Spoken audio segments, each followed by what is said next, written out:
Bonjour, bonsoir, bienvenue à tous et à toutes. Je suis content de vous retrouver pour un nouveau direct. Aujourd'hui, on va parler de surpoids, d'obésité et on est vraiment chanceux parce que je ne vais pas vous parler de ça moi tout seul.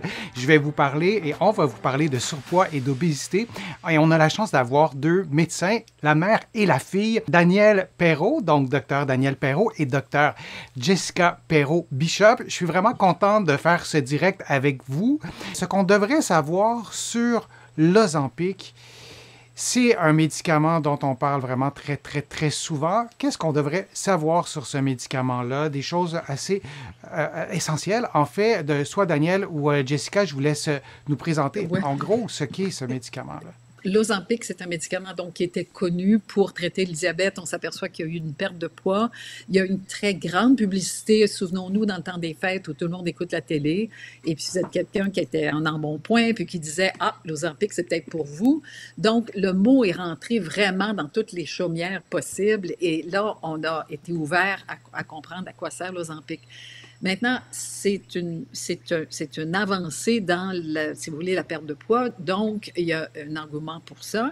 Et petit à petit, il se fait des cousins. C'est-à-dire, il y a l'Ozempic, mais il y a d'autres catégories, un petit peu des cousins qui vont aussi agir de la même façon. Je vais t'interrompre, Jessica, pardon, je m'excuse, je t'interromps, oui, Daniel, vas-y. désolé pour le petit délai, là. Mais en fait, il y a l'Ozempic a un certain lien aussi avec le diabète, hein, je me trompe pas. En fait, ça a été un peu découvert un peu par hasard, c'est ça? Totalement. Ou, Oui. C'est en fait, il y a une petite molécule qui est faite par les cellules de nos intestins qui s'appelle le GLP-1 et lui, il rentre dans le mécanisme de l'efficacité de l'insuline naturelle et donc on a vraiment des très belles percées de contrôle avec l'Ozempic pour les diabétiques. Et certains cousin d'ailleurs de cette famille-là a une protection cardiaque. Alors, on y a trouvé beaucoup de qualités hein, à cette famille-là. Et donc, c'est une famille qui est là pour rester. Puis, les compagnies ont très bien compris qu'il y avait toute une... quand on pense que 49% de la société américaine souffre d'obésité, on comprend que ça fait des milliards qui peuvent être dépensés pour acheter ce médicament.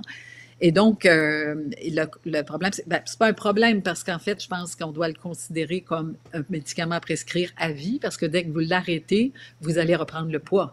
Alors encore là, c'est d'autres questions qu'on peut se poser. Pour ce qui est de comment il fonctionne, je vais laisser Jessica le soin de vous le raconter. En fait, c'est vraiment assez fascinant. Ben, en fait, le dessin est bien, l'image est bien. Dans le fond, c'est qu'ils vont entraîner une satiété précoce. Ça va ralentir la vidange gastrique, donc le temps que ça prend pour que l'estomac se vide. Puis, ça va augmenter le sentiment de satiété par l'entremise du centre de la faim de l'hypothalamus. Donc, c'est vraiment une petite molécule qui nous aide beaucoup. Puis, en fait, ils vont devenir... En fait, cette médication-là, c'est un agoniste, donc des récepteurs du GLP-1, donc vont venir stimuler directement la petite molécule qui va nous aider. C'est sûr que par contre, il y a des effets secondaires comme toute médication, puis c'est surtout digestif là, en grande majorité avec diarrhée, nausée, constipation. Ça reste que les coûts aussi sont quand même faramineux, comme on disait tantôt, dans la perte de poids seule, c'est entre 300 et 450 par mois que vous allez devoir débourser. donc, on parle, disons, de 200, 250, 300 euros à peu près si on fait la conversion Ouais, vite. c'est ça. Ce sont des Donc, grosses sommes. tout à fait, tout à fait. Là, ça serait intéressant de voir si on a des couvertures ailleurs, là, dans d'autres pays, en effet, là, mais il y a certaines assurances privées vont le rembourser en partie, moyennant en fait un formulaire aussi que votre médecin doit remplir là, comme un peu comme un médicament d'exception, mais ça reste que c'est un médicament que vous devez payer. Et je voulais juste rajouter que avant qu'on le prescrive, c'est quand même mentionné aussi qu'il faut avoir essayé des méthodes comportementales, alimentaires et tout ça. C'est vraiment aussi dans nos critères OK. là, pour pouvoir le prescrire avant de pouvoir se lancer là-dedans.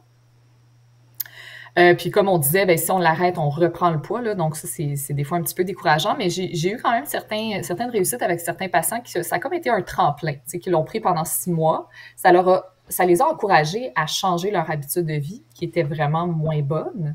Et là, ils sont devenus meilleurs. Et puis finalement, la perte de poids a poursuivi malgré l'arrêt. Là. Donc ça, c'est peut-être des exceptions plutôt que la règle, mais je pense qu'on peut s'encourager aussi comme ça.